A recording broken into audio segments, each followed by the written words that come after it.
When filming your science, you might actually do it on multiple cameras, or maybe some cameras and an audio device to get really good quality audio.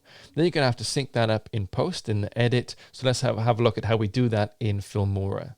So unfortunately in Filmora, there's no automatic way of doing this. So we're going to have to do it manually, which means we look at the waveform of the audio and listen to it, and then try and marry it up.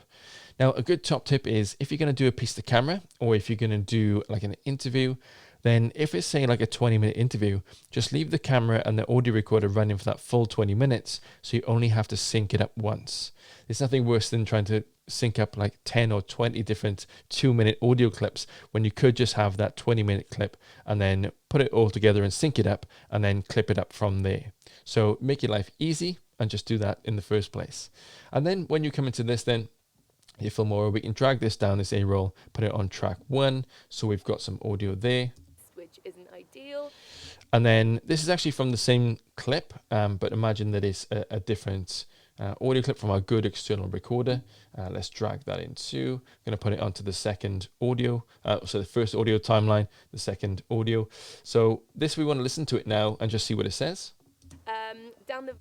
Listen to this one. Ideal. Down the valley to my left. Which isn't ideal. Down the valley. Down the valley to my left, you can probably... To the right left. That's actually very, very close in the first place. So let's try and marry these up now. I'm going to zoom in slightly and just try and find where the waveforms look like they're very similar.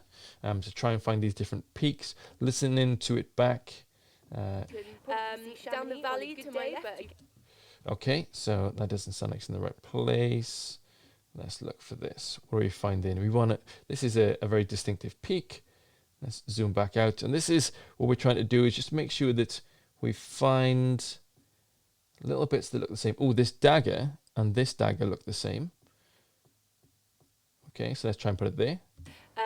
Down the valley to my left, you can probably see Chamonix. And she sounds a little bit like a robot, but actually, if I just come to this one and completely mute it, then we're just getting the external audio, and it sounds and looks like this. Down the valley to my left. So you don't have to have it actually completely perfect, because your brain will sync those up, but get them as super close as possible.